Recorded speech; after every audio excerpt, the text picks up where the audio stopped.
시원성가대 찬양 감사합니다. 2018년도 우리 시원성가대 우리 성가대장님과 우리 지휘자, 반주자 모든 회원들의 하나님을 향한 이 찬양의 소리가 맞닿으리라 봅니다. 하나님께서 이 찬양을 통해서 큰 영광 받아주실 줄로 믿습니다. 또 여러분들의 찬양이 우리 모두에게 큰 은혜가 되실 줄로 믿습니다. 자, 오늘도 믿음 가운데 하나님을 사모하여 이 자리에 오신 우리 성령들 삶 속에 성령께서 함께하시고 충만한 은혜가 넘치시기를 간절히 바랍니다.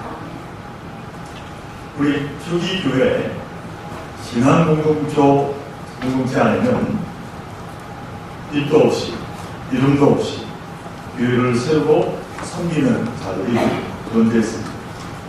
그리고 그 전통은 지금도 이어져 오고 있습니다만 그 무명인 가운데 대표적인 사람들은 다름 아니라 우리 여신도들입니다. 우리 여신도들의 수고를 통해서 교회는 세워졌고 성장했습니다. 오늘 초원교회도 이 같은 우리 여신도들의 참으로 눈물 넘치는 기도, 섬김이 기초가 되었으면 의심의 여지가 없을 것입니다. 오늘 여신도들을 맞이하여서 이 자리에 함께 우리 여신도 모든 분들의 노고에 다시 한번 감사를 드립니다.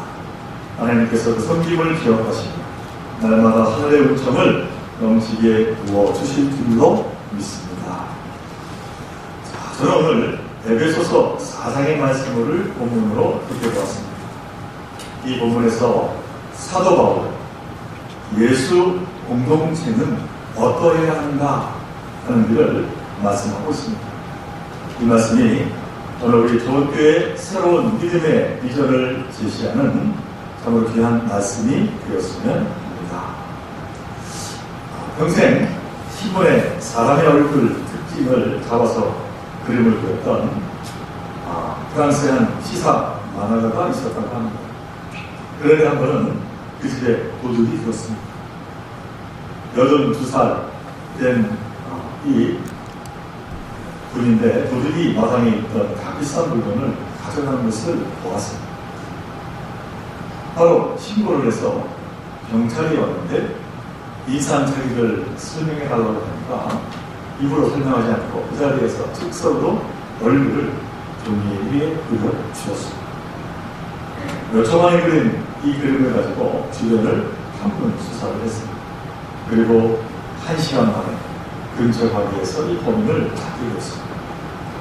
그런데 체포했던 이 형사가 범인을 잡고 보니까 몇 초 만에 그려진 그 그림하고 이 범인 인상이 너무나 똑같아서 놀랐다라고 하는 이야기입니다. 순간적으로 본 얼굴을 몇 초도 안 돼서 이제 그린 것이 바로 그 도둑의 얼굴을 그린 것입니다. 참으로 그 동네에 태어난 재능이 그에게 있었기에 그런 일을 가능하겠다라고 하는 말씀입니다. 이처럼 하나님께서는 우리에게 각자 나름의 귀한 재능을 허락해 주셨습니다. 참으로 다재다능한 은사를 주셨다라고 하는 말씀입니다. 제가 일본에 있을 때 텔레비전을 보다가 한 특이한 전문가를 인상 깊게 본 기억이 있습니다. 다름 아니라 붕어빵 전문가였습니다. 저는 이번에도 붕어빵이 있는지 그때 가서 알았습니다. 그런데 일본 각지를 돌아다니면서 붕어빵 모양을 먹으러 탁본에서는 수집하는 전문가였습니다. 그는 자신이 수집한 수많은 탁본을 자연스럽게 내보이며 자기가 그 전문가라고 이야기하는 것이었습니다.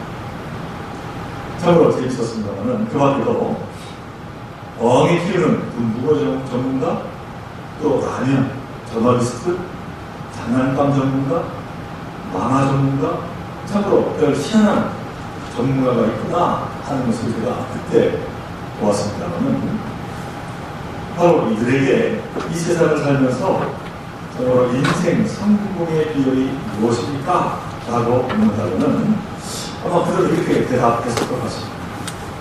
내가 좋아하고 제일 잘하는 것을 찾아내서 거기에다가 시간과 노력을 투자하면 정말로 분명히 성공하게 될 것이다 하는 대답입니다. 자기가 좋아하고 잘하는 것, 똑같은 시간을 보내도 그걸 하면 즐겁고 또 효율성도 높아질 것입니다. 이 같은 인생을 사실 사랑하는 사람은 어떠한 재물이 많고 적음을 떠나서 행복할 것이다 하는 생각을 해봅니다. 그러기 우리는 참으로 하나님 나에게 주신 재능이 무엇인지 열심히 찾고 찾아서 그에 따른 노력과 결단을 할 필요가 있겠다, 이렇게 말씀을 드리고 싶습니다. 아마 하나님께서는 우리가 가장 잘하는 바로 그 능력을 개발하면서 사는 것을 보시고 기뻐하실 것입니다. 그런데 우리 믿는 자들에게 있어서는 내 재능과 은사가 무엇인지 잘 알고 개발하는 것과 더불어 또 중요한 일이 하나 더 있습니다. 그것은 무엇인가 하니, 하나님께서 원하시는 사명을 위해서 내가 받은 재능과 은사를 잘 사용하는 것입니다. 오늘 우리 성전에 우리 배우들 하나님 주신 은사를 알고 그 가운데 참으로 하나님께 그 은사를 통해서 영광 돌리며 살아가신다 라고 하는 그 자부심을 가지시기 바랍니다. 하나님께서 여러분들의 그 참으로 충성을 기뻐 받아주시고 여러분들의 주신 그 은사를 더욱 개발함으로 더 큰 영광을 돌리시며 살아가시는 우리 시원 성도들 되시기를 간절히 바랍니다. 우리가 잘 아는 구약 출애굽기 4장에 나오는 모세와 형 아론의 경우를 우리가 잘 알고 있습니다. 모세가 하나님으로부터 이제 내 백성을 애굽 바로왕에서부터 해방시키라 하는 사명을 받았습니다. 그런데 그때 모세 나이가 벌써 80이었습니다. 아마도 하나님 명령대로 살려고 하려니까 엄두가 나지 않을 것 같습니다. 그래서 이렇게 핑계를 납니다. 하나님, 저는 원래 말을 잘하지 못하는 것 너무나 잘 아시지 않습니까? 저처럼 일이 뻣뻣하고 혀가 둔한 사람이 어떻게 바로왕을 설득하고 60만 명의 그 이스라엘 백성들의 인도자가 될 수가 있겠습니까? 주님, 죄송합니다. 제발 보낼 만한 사람을 보내시기 바랍니다. 이렇게 이제 이야기합니다. 그러면 모세는 내 나이가 이렇게 많은데 어떻게 바로왕 앞에 내가 나서서 대결할 수 있겠느냐? 또 이 많은 사람을 이끌고 사막을 가로지르고 가나안까지 갈 수가 있겠는가? 이제 나이도 있고 힘도 딸리고 무엇보다 말주변도 없고 하니 양식이나 하면서 편안하게 한평생을 마쳐야지 하는 그러한 생각을 가졌던 것 같습니다. 그러자 하나님께서 그의 말을 듣고 분노하셨습니다. 출애굽기 4장 15절 이하의 말씀입니다. 왜 이 사람이 너의 영 아론이 있지 않냐? 나는 그가 말을 잘하는 줄 안다. 너는 그에게 말하여 주어라. 네가 말을 할 때나 그가 말을 할 때에 내가 너희들 둘 다 좋겠다. 너희가 해야 할 말을 가르쳐 주겠다라고 말씀하고 있습니다. 결국 모세는 인도자가 되고 아론은 대변인이 되었습니다. 그리고 우리가 다 아는 대로 둘이 받은 은사와 재능을 합쳐서 강대한 제국 애굽을 이제 벗어나 험한 광야에서 40년의 생활을 성공적으로 할 수 있었습니다. 하나님께서 기대하시는 출애굽 역사를 이 두 사람이 받은 은혜로 이루어낸 것입니다. 사랑하는 성도들 여러분, 하나님 언제나 당신이 계획하신 그 거룩한 일을 당신이 택하신 자들을 통해서 이루어 가시는 분이심을 기억하시기를 간절히 바랍니다. 하나님은 당신을 경외하는 사람들을 들어 그리고 주신 은사에 따라 서로 힘을 합치게 하셔서 선한 일을 이루어내기를 원하시는 분이십니다. 사실을 깨달아 주신 은사를 통해 하나님께 영광 돌리는 여러분 되시기를 간절히 바랍니다. 여러분 가운데 두스러기 사랑 나눔회 라고 하는 그 단체를 들어보셨는지 모르겠습니다. 이 사랑 나눔회는 이 땅에 참으로 생각지 않게 아직도 밥을 굶는 어린 아이들이 생각으로 많이 있다 라고 하는 것을 보고 이 아이들을 돕고자 만든 그런 단체였습니다. 지금 좀 더 규모가 커져서 더 많은 참으로 귀한 일을 하고 있습니다만 여기에 책임을 맡은 목사님이 이제 강명순이라고 하는 분인데 여자 목사님입니다. 이분이 경험한 글을 이제 제가 읽고 여러분들에게 소개해봅니다. 벌써 10년이 지난 이야기입니다만 2004년 12월 연말에 이처럼 배고픈 어린아이들을 위한 급식비 그리고 운영비가 그만 다 떨어졌는데 그래서 발을 웅덩 구르면서 기도하고 있었는데 12월 31일에 한 회사 임직원 5분이 찾아왔다는 것입니다.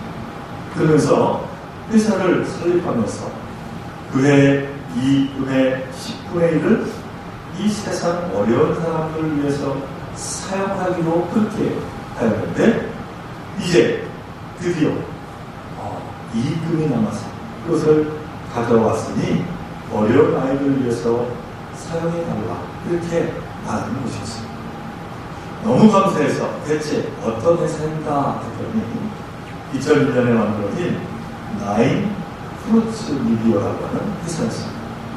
이 나인 프루츠라고 하는 이 영어 단어, 이 회사 이름을 지적하면은 9가지 열매라고 하는 뜻으로 갈라디아서 5장 22절에 나오는 성령의 9가지 열매, 사랑, 기쁨, 화평, 인내, 친절과 선함, 신실함과 온유와 절제를 생각하며 만든 광고 회사라고 합니다.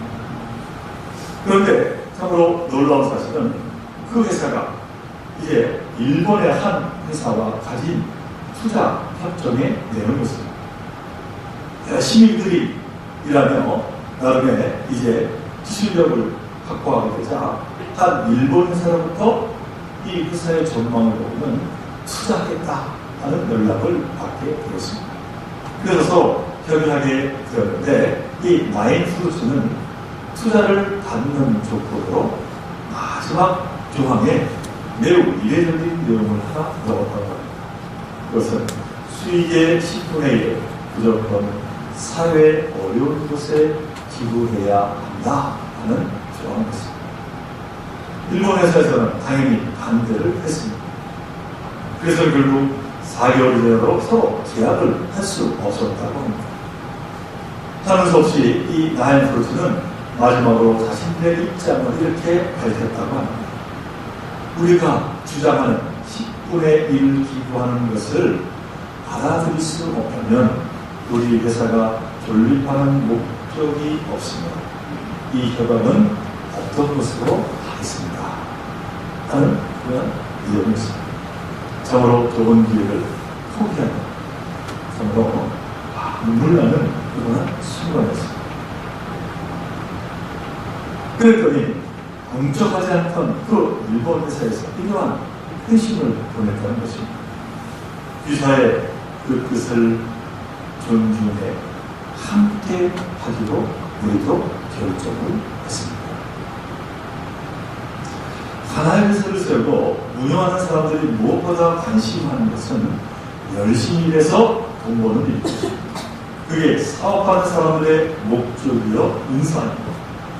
그런데 이 나인프루츠라고 하는 회사는 이러한 목적에 또 하나의 의미를 두었습니다. 돈 버는 재능을 하나님의 선한 일을 위해 쓰고자 했다 하는 것입니다. 물론 회사가 손해를 보면 어쩔 수 없지만 다른 은사로 이제 수익이 생기면 그 일부를 내놓겠다라고 하는 것입니다. 분명 하나님은 이 일을 기뻐하셨을 것입니다. 이 부스러기 사랑 나눔회를 운영하는 이 강목사님도 보면 그분이 가장 잘하는 일은 돈 버는 일이 아니라 어려운 사람들을 위해서 찾아다니며 뛰어다니며 돕는 일이었을 것입니다.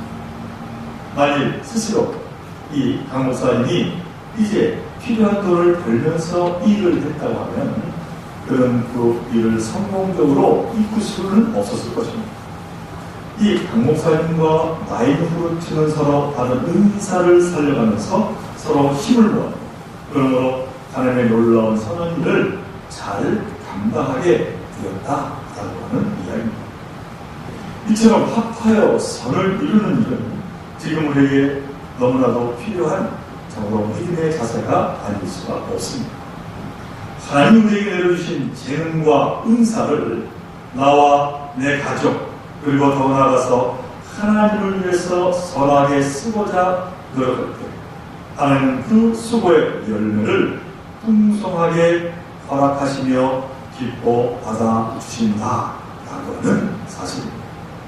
오늘 우리 좋은 교회가 세워진 지 이제 40년을 맞이하게 되었습니다만 여기에 좋은 교회를 세우신 분명한 하나님의 선한 뜻이 있습니다. 곧 하나님께서 우리를 불러 세우셔서 믿음의 공동체를 세우시고 우리로 이곳에 예수 그리스도의 구원의 복음을 전하는 참으로 소중한 사명을 감당하시기를 원하신다라고 하는 사실입니다. 그러면 우리는 우리에게 맡긴 재능과 은사에 열심을 내고 또 협력하여서 하나님의 뜻을 이뤄가야 할 의무가 있습니다.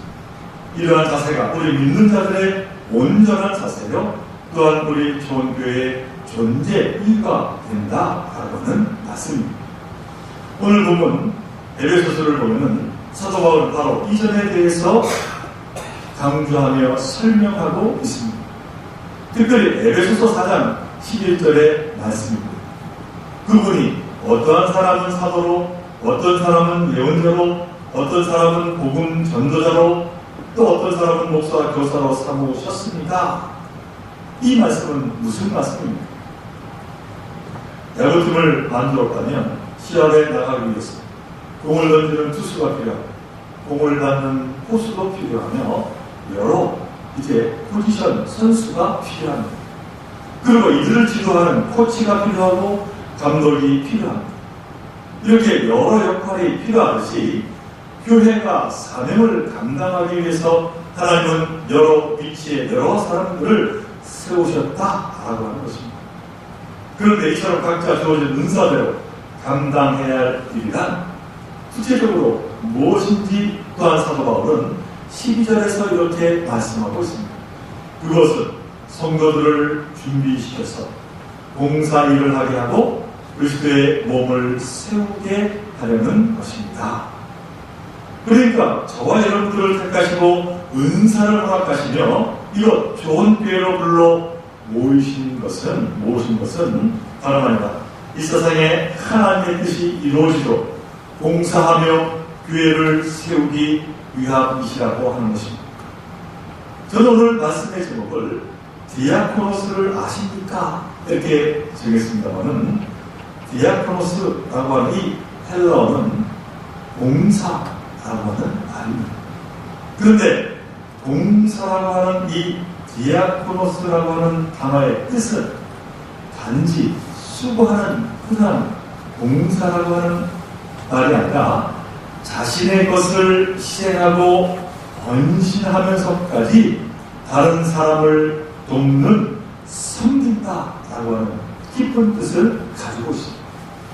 바로 희생과 섬김의 삶을 살아가는 준비된 성도들을 통해 교회는 견고하게 세워지며 성장하게 된다라고 하는 것을 사도 바울이 말씀하고 있는 것입니다. 사랑하는 교회 성도 여러분, 지금까지 그러하셨지만 주신 은사와 더불어 디아코노스, 곧 서로 희생과 섬김을 통하여 좋은 교회를 세워나가시기를 간절히 바랍니다. 그럴 때 하나님은 분명 우리에게 더 큰 은혜와 참 기쁨을 더하여 주실 줄로 믿습니다. 그리고 우리 좋은 교회는 참 복음을 전하는 생명력 있는 교회가 될 줄로 믿습니다. 이 일의 앞장선 우리 좋은 여신도회가 되시기를 간절히 바랍니다. 그리고 우리 낭심자가 되기를 간절히 바랍니다. 오늘은 특별히 여신도주의를 맞이했기 때문에 한국교회 역사에서 어둠을 밝히고 그리스도의 생명의 능력을 온몸으로 증거했던 한 여성 전도자의 이야기를 소개하면서 오늘 말씀을 마치고자 합니다. 우리 지금 화면에 나옵니다. 저 사람은 이분은 섬마을 전도의 어머니 문중정이라고 하는 전도자입니다. 이 문중정이라고 하는 전도사님은 1891년 전남 신안의 조그만 섬에 태어난 17살 때 신랑 얼굴도 모른 채 결혼한 한 여인이었다고 합니다. 그러니 결혼 생활이 평탄하니까 없었습니다. 결국 남편으로부터 버림받은 후에 이 문중정 이 여인은 목포로 이사해서 삭바느질을 하며 결국 세상을 영원히 나갔다고 합니다. 그때 예수를 믿으면 삶의 기쁨과 감사가 넘친다 하는 이야기를 듣고 그 당시에 아주 부흥사로 유명했던 이성공 목사님이 초가집 형편을 얻어 막 개척을 시작한 목포의 북교동 교회를 찾아갔습니다. 이성공 목사님의 설교를 듣고 이 문중정은 새로운 세상을 체험합니다. 그리고 마침내에는 이제 학습과 세례를 받고 개인 전도와 축구 전도의 열성을 보이는 성도가 되었습니다. 집사 직분을 받고 하나님께 죽을 때까지 복음을 전하겠다고 결심하고는 서울로 가며 신학 공부를 하고 마침내 전도사가 되어서 신안부에 있는 각 섬들을 돌아다니며 전도하고 교회를 개척하기 시작했다고 합니다. 이 섬, 저 섬, 나룻배를 타고 돌아다니며 열심히 전도를 했습니다. 그녀는 섬 주민들의 부탁으로 짐꾼 노릇도 하고 집배원 노릇도 마다하지 않았다고 합니다. 이 문 전도사님은 얼마나 섬주의 골짜밭을 걸어다녔는지 1년에 고무신을 무려 9켤레나 받고 치렀다고 하는 이야기가 있습니다. 이 문 전도사님의 기도는 정신병자를 맡아있고 중풍병자들을 고치고 그렇게 해서 섬 여의사라고 하는 별명을 들을 정도였다고 합니다. 그러던 이 문 전도사님이 또한 한국 전쟁 때 인민군에 의해서 핍박을 받다가 총탄에 맞아 순교를 하고 나갔습니다. 그녀의 나이가 59세였다라고 합니다. 전남, 신안, 증도에 가면은 이 문 전도사님을 드리기 위한 순교비가 세워졌습니다만은 이 문 전도사님의 전도로 말미암아 지금 전남에 있는 신안군의 복음화율은 무려 35%, 전국 평균의 2배에 이르는 기독교 분이 되었다고 합니다. 그 중에 또 증도라고 하는 섬은 전체 주민이 2,200명 정도 되는데 무려 90% 이상의 사람들이 예수를 믿는 전국 복음화 1위의 섬으로 지금 우리에게 알려져 있습니다. 그것은 오로지 교회만 있는 섬이라고 하는 참으로 놀라운 그러한 복음화된 섬이 된 것입니다. 이 문전도사님은 곳곳에 교회를 개척했는데 훗날 48명의 순교자가 나온 임자도에 있는 진리교회가 그녀가 개척한 첫 번째 교회라고 합니다. 그녀가 살아생전에 10개 이상의 교회를 세웠는데 그녀가 세운 교회들을 통해서 그 옛날 유명했던 CCC 김준건 목사님, 이만신 목사님, 이만성 목사님, 이홍성 고재시 정태기 목사님 그 외에 참으로 많은 기독교를 이끌고 있는 수많은 목회자들을 배출한 놀라운 일을 감당하게 되었다 하는 이야기를 제가 보게 되었습니다. 하늘의 미랄이 떨어져 썩어져 얼마나 많은 열매를 맺을 수 있는가를 우리는 이 문 전도사님을 통해서 깨달아 확인하게 되었다라고 하는 말씀입니다. 내가 진실로 진실로 너희에게 이르노니 하늘의 밀이 땅에 떨어져 죽지 아니하면 하늘 그대로 있고 죽으면 많은 열매를 맺는다. 사랑하는 교회 성도들은 받은 인사와 더불어 썩어지는 멸처럼 디아코노스 또 희생과 섬김을 통하여 하나님께 영광 돌리는 우리 여성도 되시기를 간절히 바랍니다. 여러분도 되시기를 간절히 주님으로 축원을 드립니다. 우리 함께 기도하겠습니다. 사랑하는 하나님, 오늘 여신도들을 가지고서 다시 한번 우리의 믿음을 되돌아봅니다. 바라본데 저희들 주신 그 은사와 더불어 참으로 희생과 섬김을 통하여 하나님께 영광 돌리는 저희 모두가 되게 하여 주옵소서. 참으로 하나의 밀이 땅에 떨어져 썩지 아니하며 또 하나 그대로 있지만 썩으면 많은 열매를 맺는다 말씀하셨습니다. 그 말씀을 언제나 기억하며 저희들 충성된 종으로 참으로 썩어지는 날로 어떤 귀한 사명을 감당하는 저희들 모두가 되게 하여 주옵소서. 그로 말미암아 우리 좋은 때가 더욱더 성장하며 더욱더 성숙하며 참으로 하나님의 축복의 통로의 귀한 사명을 감당하는 데 부족함이 없게 하여 주옵소서. 이 모든 것 간절히 바라올 때마다 우리 주 예수 그리스도 이름으로 기도하옵나이다. 아멘.